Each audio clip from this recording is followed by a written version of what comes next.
Okay, Helen, you're good to go. We're live streaming now.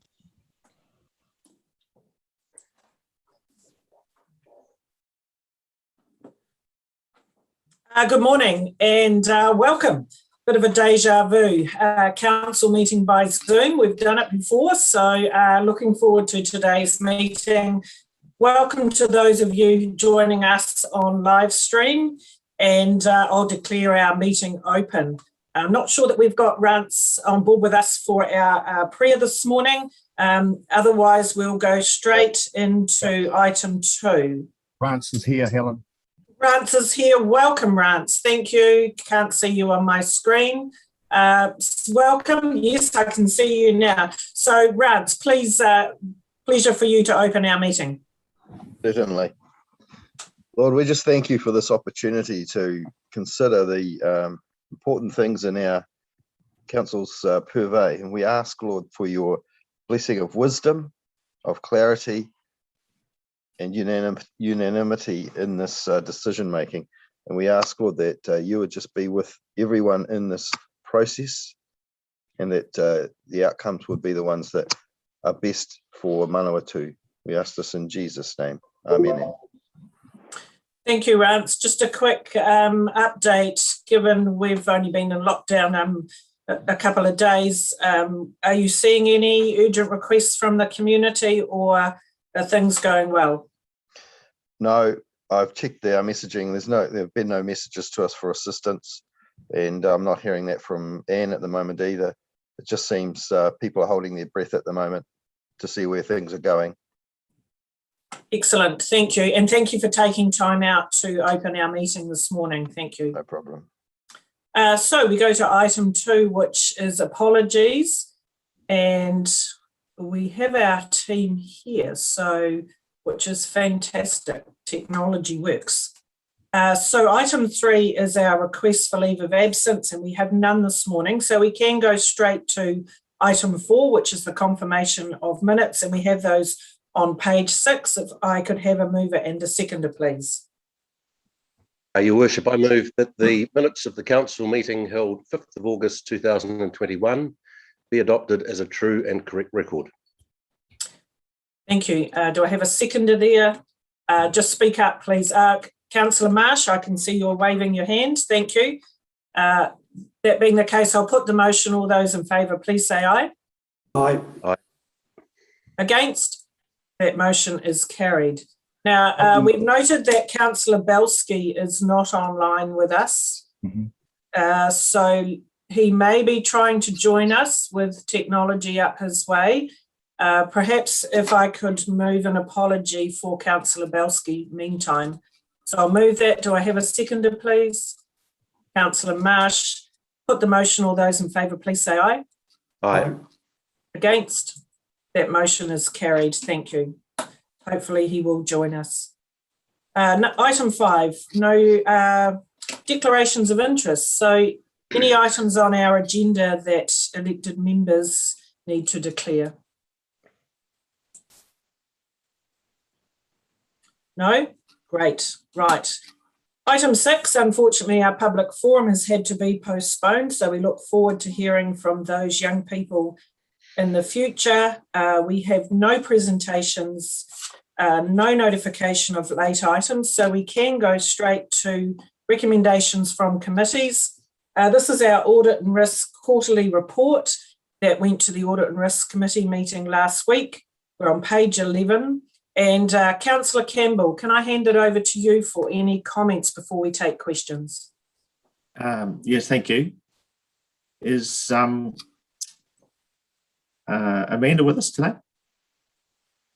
She might like to add some comments as well. But anyway, I'm very happy to just highlight a couple of points out of the report. This, of course, is the fourth quarter report, which will form the basis of our end of year financial statements, subject to any audit adjustments. But pleasing to note that we've got a surplus, operating surplus for the year of some $8 million, which was well ahead of the budget we did at the beginning of the year. Reason for that was while some revenue was slightly behind, it was a little bit ahead of where we were expecting. expenditure was down, principally in personal costs, depreciation, and in fact, in all areas. So always good to produce a surplus better than what we budgeted earlier on. Usual point, there's some concern is that the capital works program tends to tick along somewhat behind where we think it or expected it should from the beginning of the year, and we've ended the year with sorry, I haven't got the figure in front of me, but I think it's about 70% of capital works done against the budget. So there will be some carryovers, but of course this year was a pretty big capital works program with the Hākia works added in there and a couple of other fairly big projects. So not too bad. But other than that, I think it's a generally pleasing looking end of year report. Thank you. I see Councillor Casey has a question, but I'll just go to Amanda. Is there anything that you would like to highlight or raise before we go to questions? Yes, thank you. With regard to the operating surplus, a significant proportion of that is due to capital subsidies that we've received. So although it's a surplus on our profit and loss or statement of comprehensive revenue and expenditure, the money has been spent, but in the capital side. So the subsidies for Ohākia Rural Water Scheme, that capital work's been done, but the revenue showing in the comprehensive revenue as revenue, but not showing the expenditure line because it's CapEx, and the development contributions and the capital subsidies for the Mangaweka Bridge, which is why we look quite positive, whereas that revenue is actually funds that we have been spent and it's the reimbursement. Thank you. Councillor Casey. Yeah, morena, everyone. Just really to the Chair of Audit and Risk, I had a couple of questions that I'd emailed them through. Just want to know that they were asked, and at some point, not necessarily now in this meeting, just to get a bit of feedback on that, rather than sort of hold the process up, just if I may ask that of the Chair. Yeah, sure, Councillor Casey. Yes, we did ask those questions word for word from what you put in, and we did have answers. My apologies not for sending those replies to you, so I will do that. I just don't have them in front of me right now, so I'll send those through. I do appreciate you taking the time to ask those questions. Thank you. Thank you. Any further questions or comments? If I can't see you, just speak up, please. No? Right, so we have a motion there, a recommendation on page 11. Councillor Campbell, would you like to move those?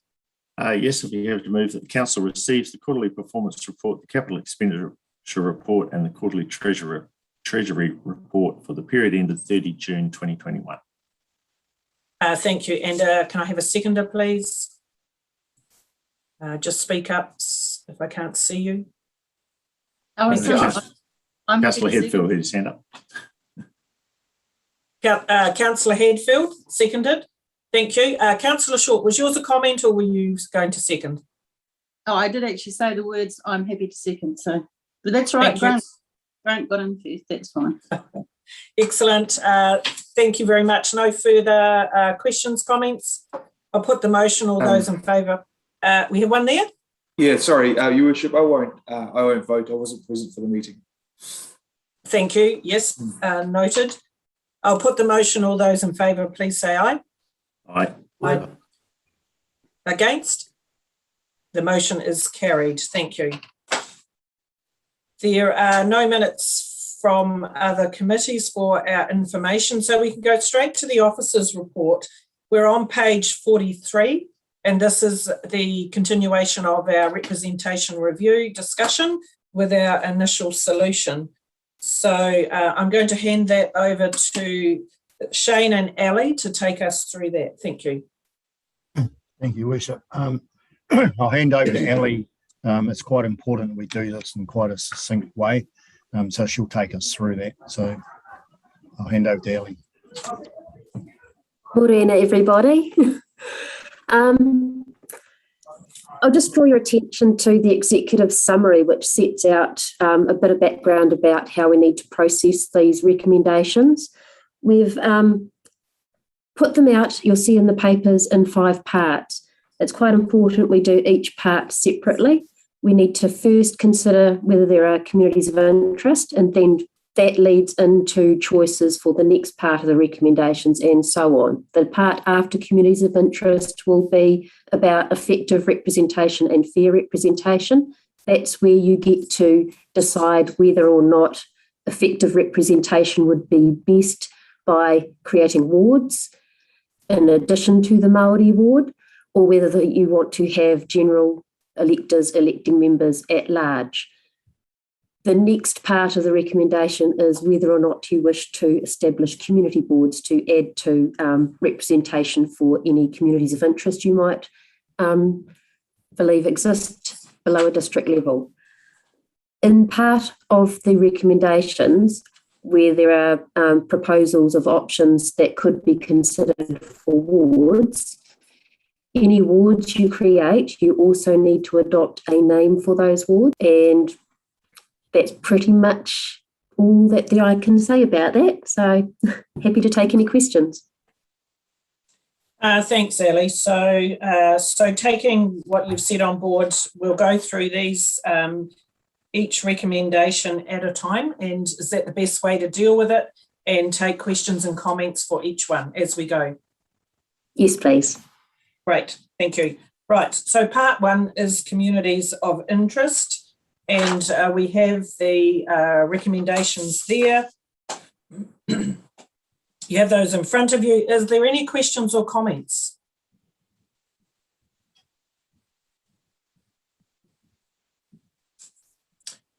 No, please speak up. Sorry, Your Worship, it's Councillor Casey. I was about to say that thankfully our first one's probably quite straightforward. That was my comment. Thank you. So that being the case, would you like to test that with the recommendation? Yep, I'll just unmute now. I'm right. Part 1 is communities of interest. It's 1.1. The council agree that geographically distant communities of interest exist below district level in the Manawatu district, and that these are the township of Fielding and adjacent urban environs. The second one is the rural parts of the district surrounding the township of Fielding, being predominantly hill country in the north, rolling country in the coastal areas to the south, including the rural communities and villages within those parts of the district. Great, thank you. So I have a mover. Do I have a seconder for that motion? Happy to second that, Your Worship. Thank you, Councillor Hadfield. Is there any discussion or questions? No? Great. So this seems like it's pretty straightforward. So we've got a mover and a seconder. I'll put that motion. All those in favour, please say aye. Aye. Aye. Against? The motion is carried. Thank you. Right, we move on to part 2. This is the all members elected at large. Your Worship. So you have Councillor Humphrey. Apologies, I didn't mean to interrupt. I was just going to say I'm happy to move that the council agree that electing all members at large would not achieve effective representation due to the identification of geographically distinct communities of interest below district level. I'm happy to second that, Your Worship. Thank you. Seconded by Councillor Casey. Any questions or comments there before we put the motion? No? All those in favour, please say aye. Aye. Against? That motion is carried. Thank you. So part 3 is some members elected at large, and we have the 2 options there that we do or we don't. Are there any questions or comments in relation to that one? If not, would someone like to test with one of those recommendations? Yeah, Your Worship, I'd be happy to move that the council agree that electing some members at large would not achieve effective representation. Thank you. Do I have a seconder for that motion? Councillor Casey. Thank you. Any further comments? I'll put that motion. All those in sorry. favour. Councillor Humphrey, apologies. No, thank you. Look, I was just going to say that it's my intention to vote against that motion. While when I looked at the feedback that we had from our community in the pre-engagement, it was really clear that people wanted, while people wanted to retain a ward structure and have that opportunity to vote for people in a ward, there was also quite a strong level of feedback about people perceiving a rural and urban divide and actually wanting an opportunity to be able to have more say about the numbers of members that they're electing. One of the things I noted was that there was very clear feedback that people are happy with the current numbers of elected members overall.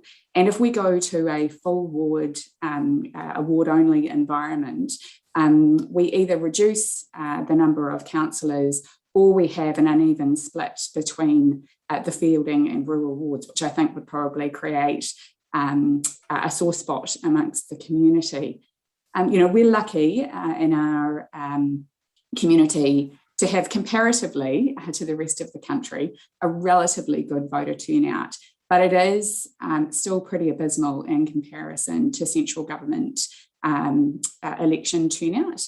And I think I've been reflecting on the fact that I think that we have a responsibility to provide people with as much opportunity, to provide as much incentive for people to want to vote. And I think being able to vote for 6 elected members as opposed to 3 or 4 would give people a greater sense of ownership. And I think it would also provide an opportunity for people to identify and across both the rural and urban community to elect some members that have that at-large mandate. And so it's on that basis that actually I would prefer to have seen a mixed model. Thank you. Any further discussion or questions? No? Well, Okay. Your Worship, if I may, as mover of that, I'd just like to perhaps just say that my reason for moving that is that actually, regardless of which ward elected members may represent, we're actually representing the interests of the community at large regardless. My feedback I've had from other local authorities that have a mixed system like Kapiti does, people find it rather confusing. So obviously some of the reasons I was happy to move the motion in the first place. Thank you. Thank you. So with that, we have a mover and a seconder. I'll put the motion. All those in favour, please say aye. Aye. Aye. Aye. Against? Nay. Thank you, Councillor. Recorded, please. Thank you. We will record that. So that motion is carried. Excuse me. Right. So now we move to part 4, and this is no members elected at large. So following on from our previous one. So any discussion or questions on this, or can we go straight to a recommendation?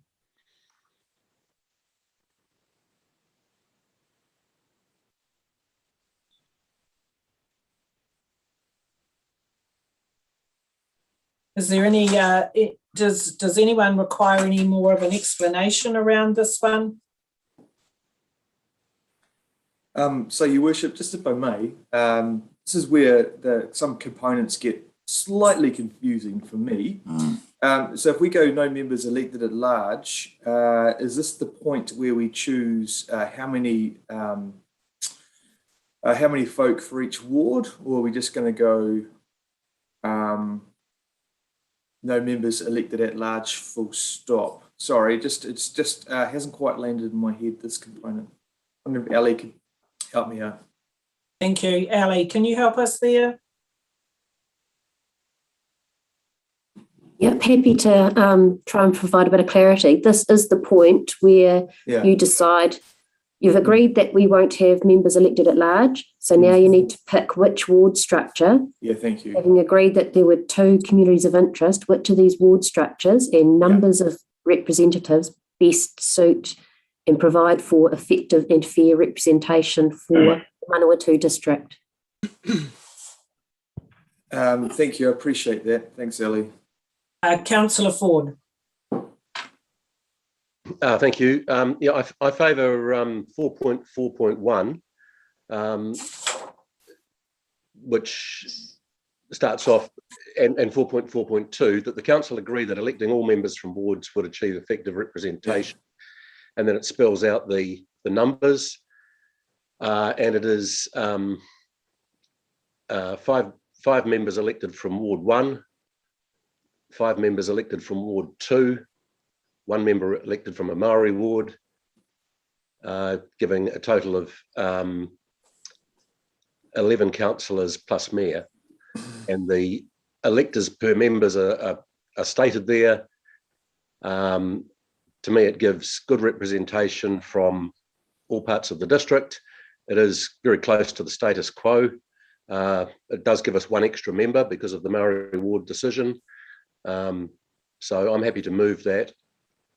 Happy to second that, Your Worship. Thank you. So we have a mover and a seconder. That's 4.4.1 and 4.4.2. There are some hands up there. Councillor Marsh. Yes, thank you, Your Worship. I just wanted to have a question back to Ali, just in regard to the percentage difference from quotas.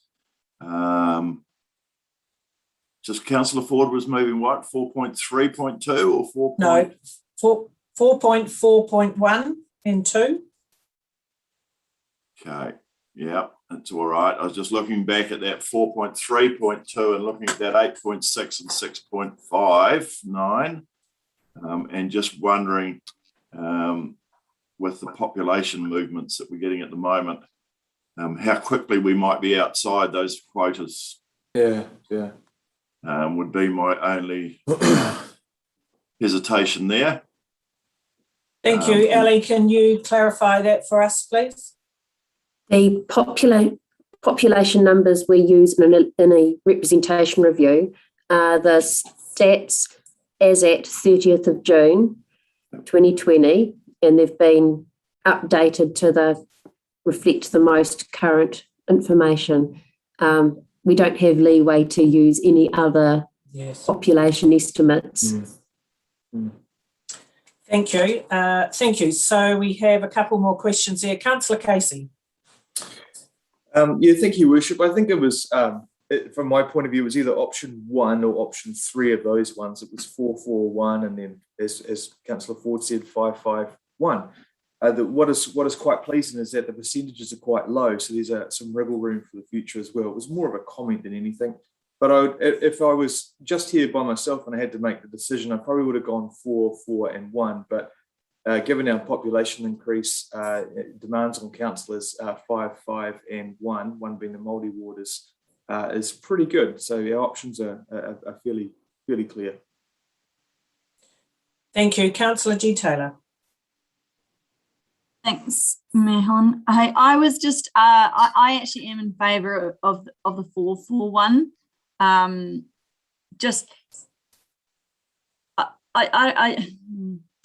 think sometimes our discussions are not succinct enough, and I feel like just adding more people to the mix isn't really going to help improve the clarity of our discussions. And so I think that actually reducing those numbers, they are the foremost preferred candidates, and therefore I think that that's important to note. And I also think that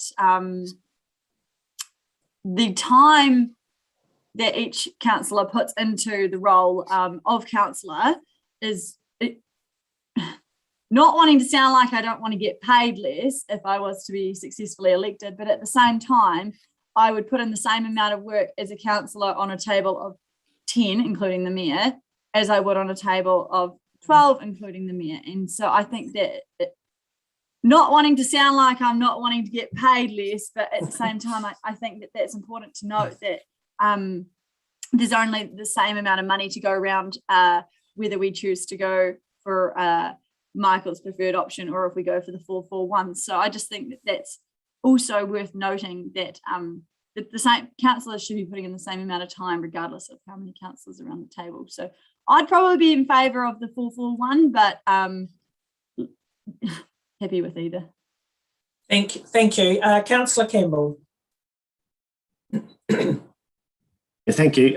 Yeah, I too would agree with those comments 100%. I would support the 441 and not the 551 for exactly those reasons. It would help with the remuneration pool, and I think adding an extra person is just going to add to the cumbersome factor around the table. It would be more efficient with one less rather than one more, I believe. So that's my strong opinion. Thank you. Councillor Marsh, your chat hand is still up. Are you wishing to speak? Beg your pardon, sorry for that. I will take that opportunity. Yes, that is my preferred option too. Yes, I think we can achieve just exactly what we're wanting to achieve with perhaps one or two less members. Yep. Thank you. Councillor Short. Thank you. Yes, I think I prefer the model of 441 as well, although I suspect if we did adopt that and put it out to the community, we might get some strong pushback from the community, is my only concern. Thank you. That is a valid point. Anyone else wish to make a comment? Yep. Helen? Councillor Belsky, welcome. Yeah, I'm sorry, I had a mix-up this morning. The other computer wouldn't pick up Teams, so we struggled to get on. Yeah, no, I'm definitely 551. There's a lot more population. It spreads it out from Himatangi to Rangiwahi on the rural ward, and Fielding's growing like a mushroom. And so I believe 551 is definitely my recommendation on that one. Thank you. And okay. The two wards, the rural ward and the urban ward, just like a status quo, actually. Thanks. Yep. Thank you. Right. Any further comments from any of our team?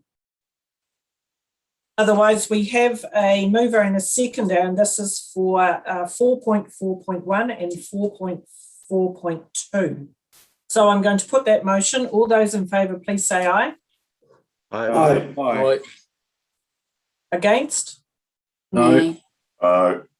Okay, given that we are on Zoom, I think we may need to, because I cannot see all of you at once.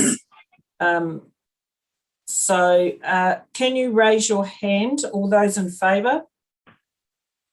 Of the motion as tabled, 4.4.1. That's the 551. Yeah. That's correct, 551. Sorry. Right, so now Ali or Shane, are you there able to see the full team and get a count for those?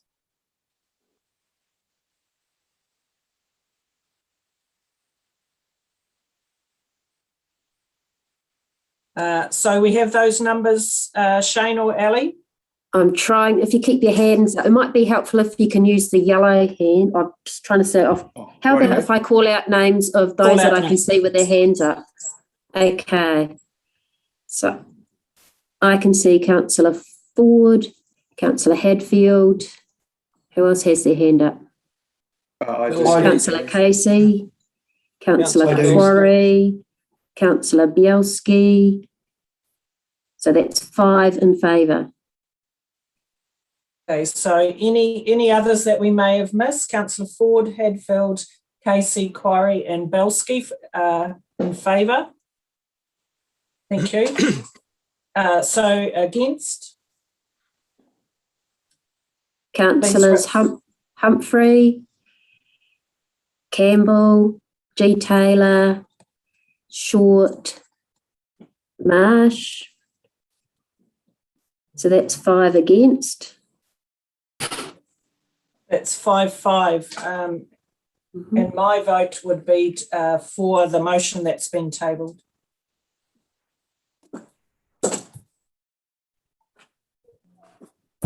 So with those calculations, am I right, Ellie, that is 6-5 for the motion? Yes, Your Worship. Thank you. So that being the case, the motion is carried.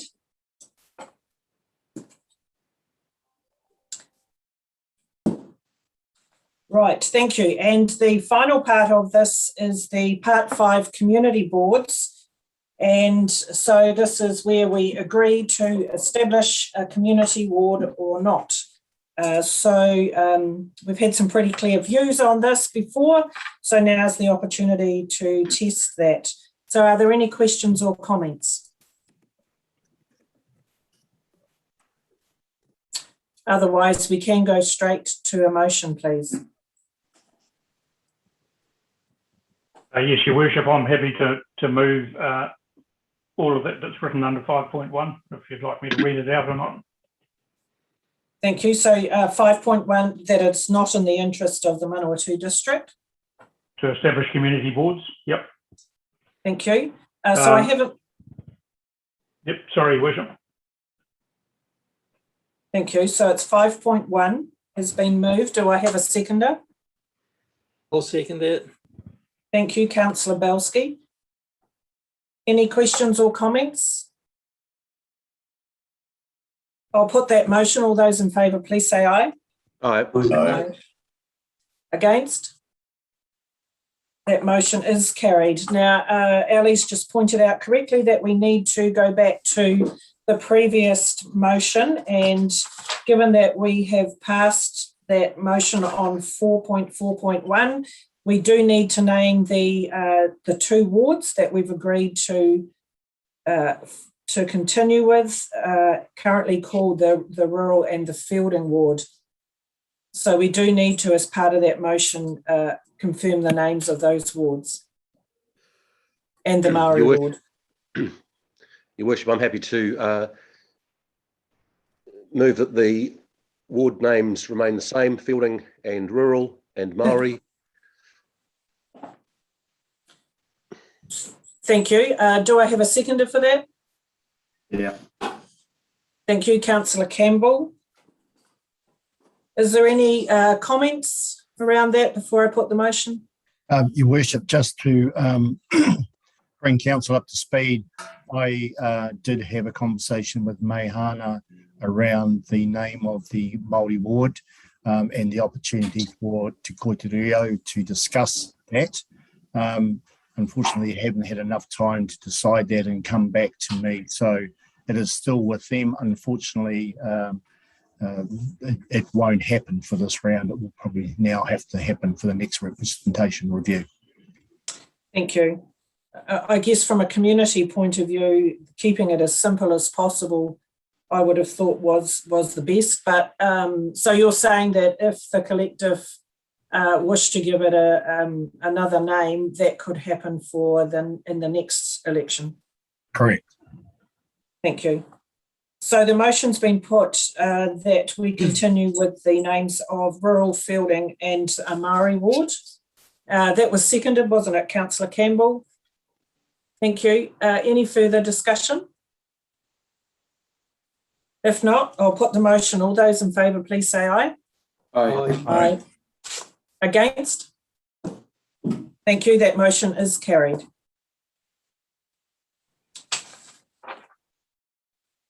So that brings us to the end of that item. Correct me if I'm wrong, Ali. We've covered all of the 5 parts that we needed to. Is that correct? Yes, that's correct. Excellent. Thank you. Right. So our next one is item 11.2. This is the schedule of meetings for 2022. We have that documentation in front of us, plus the proposed calendar. Now, Carol or Steph, do you wish to speak to this? It is straightforward, but is there anything you wish to highlight? Not really. Like you say, it's very straightforward. It's just to present for adoption the calendar for 2022, which you can see in Appendix 1. So yeah, any questions? Sure, Steph can answer some of those. Thank you. So are there any questions or discussion in relation to that calendar as set out? Noting that in July we have continued to keep the meetings as least as possible, given it's school holidays, and acknowledging a break in that period. Your worship, I'll just note in, I think it's March and in July, including the local government conference, there's a reasonable gap between council meetings, probably 3 weeks. Is that wouldn't cause a problem for admin purposes from the CEO's point of view?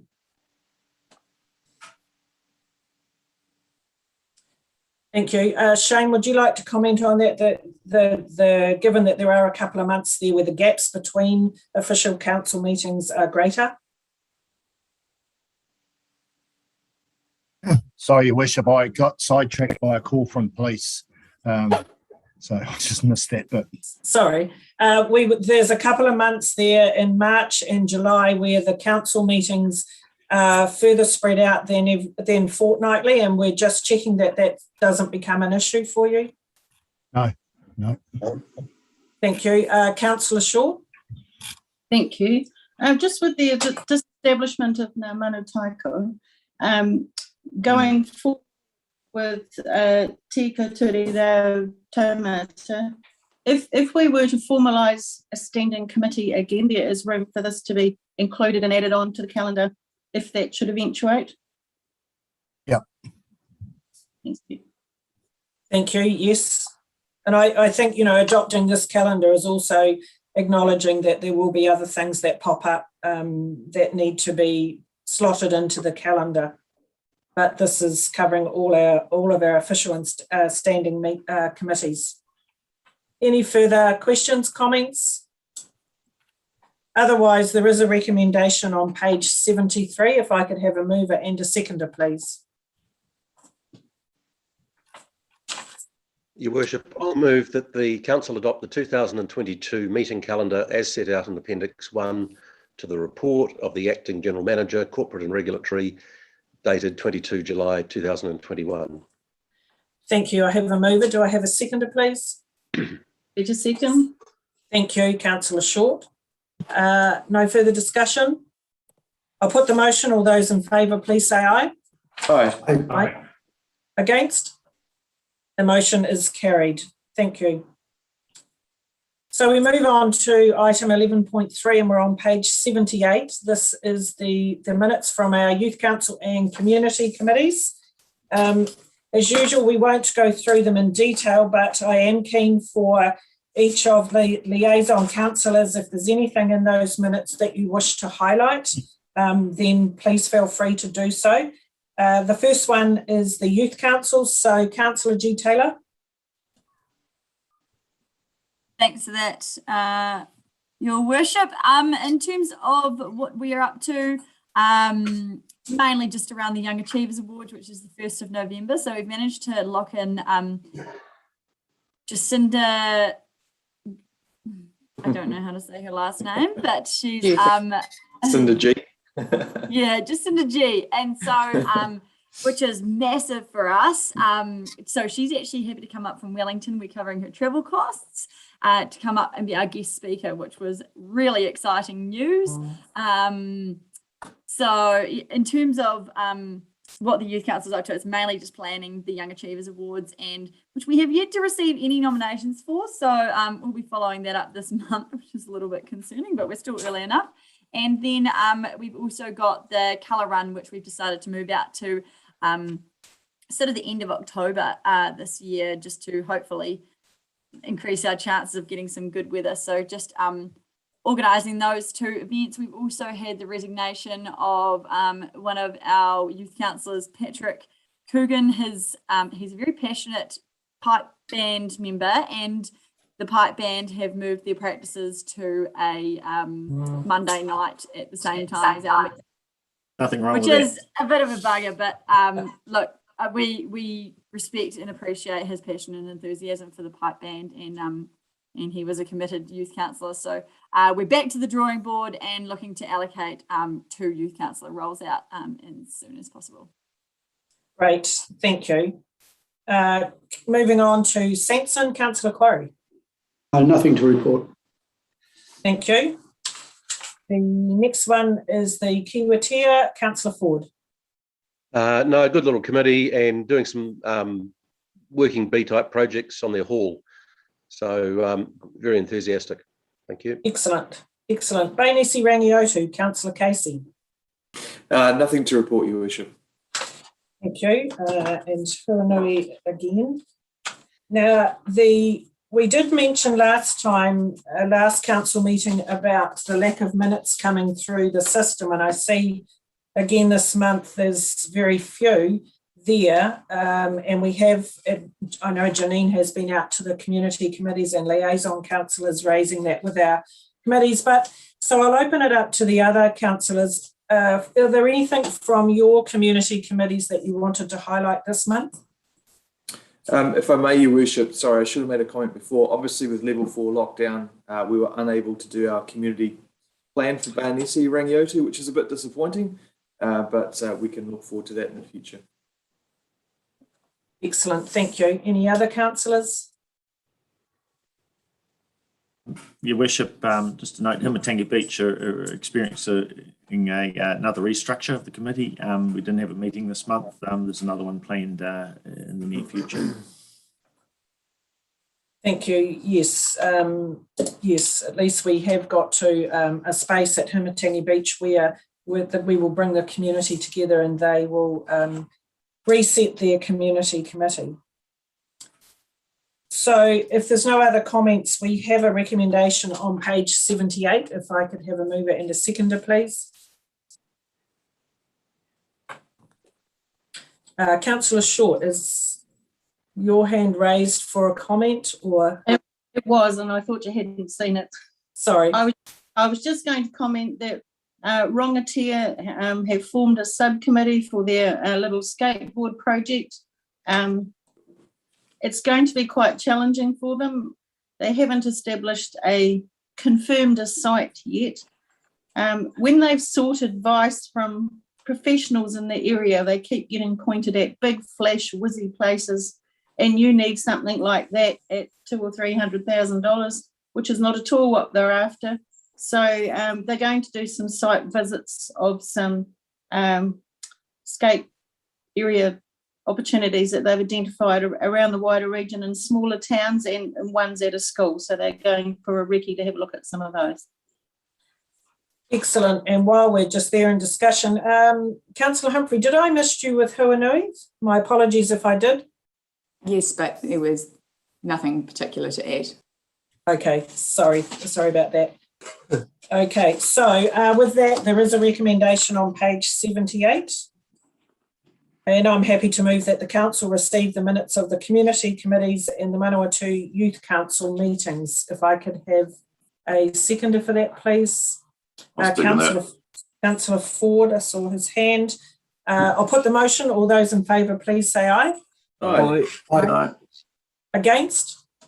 That motion is carried. Thank you. So moving on our agenda, we have no late items. So we can now move a motion, which I'm happy to do, to go into public excluded. So I will move that the public be excluded from the following parts of the proceedings of this meeting as set out. Can I have a seconder for that motion? Councillor Ford. I'll put the motion. All those in favour, please say aye. Aye. Against?